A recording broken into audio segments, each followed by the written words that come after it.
घेवर जो है rainy season में बनाया जाता है और हलवाइयों के यहाँ मिलता है, लेकिन ज़रूरी नहीं है। इसको हम बहुत ही आसान तरीके से घर पे भी तैयार कर सकते हैं। देखिए हमने इसको तैयार किया है। आइए इसके अज्जा देखते हैं और इसके प्रोसेस को एक नज़र डालते हैं।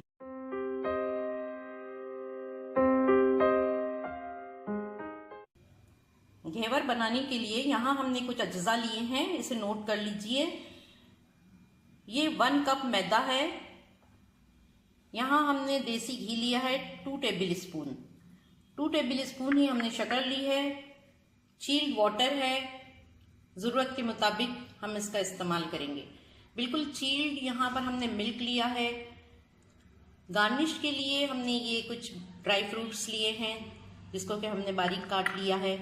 आइस क्यूब्स है और ये केवड़ा वाटर है। व्यूअर्स चलिए अब बनाना शुरू करते हैं किचन लज्जत में। देखिए इसको हम बहुत इजी तरीके से बनाएंगे। हमने एक यहाँ पर जार ले लिया है मिक्सिंग, इसमें हम आइस क्यूब्स डालेंगे। इसको हम चर्न कर लेंगे। पहले हमने इसे चर्न कर लिया है, बहुत ज़्यादा नहीं करना है वरना इसके ब्लेड्स खराब हो जाते हैं। अब हम इसमें देसी घी शामिल करेंगे।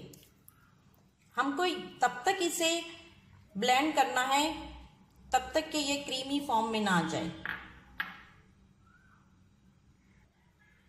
व्यूअर्स देखिए ये बिल्कुल क्रीमी फॉर्म में हो गया है।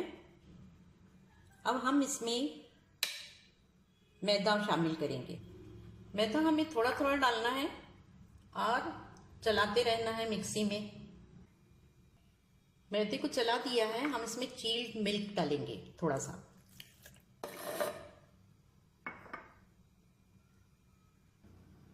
व्यूअर्स देखिए थोड़ा थोड़ा मैदा हम डालते रहेंगे, थोड़ा थोड़ा मिल्क डालते रहेंगे और इसी तरीके से हम जो है चिल्ड वाटर भी इसमें शामिल करते रहेंगे थोड़ी थोड़ी। इसी तरीके हम पूरा मैदा जो है ये हम इसी तरीके से अच्छी तरीके से बीट कर लेंगे और इसका बहुत ही अच्छा सा एक पेस्ट बना लेंगे। अब हम आपको बताते हैं, फिर इसको हम चर्न कर रहे हैं। व्यूअर्स देखिए ये बहुत ही अच्छी तरीके से बैटर तैयार हो गया है। इसको हम निकालेंगे, एक बाउल में निकालेंगे। घेवर का ये बैटर बिल्कुल अच्छा सा बन गया है। अब इसमें हम पानी मिलाएंगे ताकि जो कंसिस्टेंसी हमें चाहिए वो हमें मिल जाए। व्यूअर्स देखिए 1 कप मैदे में हमने 1 कप पानी, 1 से थोड़ा सा कम पानी और 1 कप जो है दूध मिला के ऐसे कंसिस्टेंसी में इसको पतला कर लिया है। अब हम इस बैटर को रखेंगे नहीं, फौरन जो है हम अगला प्रोसेस करेंगे, यानी इसका घेवर बनाना शुरू करेंगे। व्यूअर्स घेवर बनाने के लिए हमने ये कढ़ाई गैस के ऊपर रख दी है। फ्लेम हमने बिल्कुल हाई रखा है। आखिर तक फ्लेम को हाई ही रखना है और बहुत ज़्यादा जब ये घी गर्म हो जाएगा तब हम इसमें बैटर डालेंगे और ये बहुत एहतियात से बैटर डालना है। हम आपको बताते हैं इसका प्रोसेस।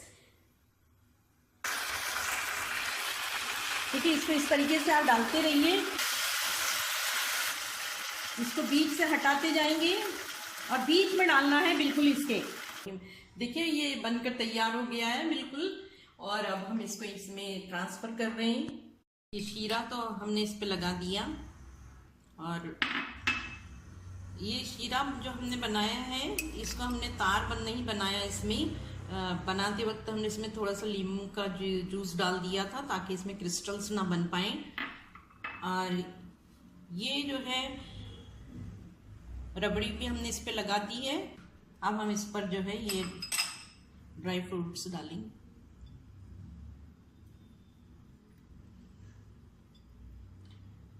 देखिए व्यूअर्स ये पूरा अच्छे तरीके से हो गया है अंदर से।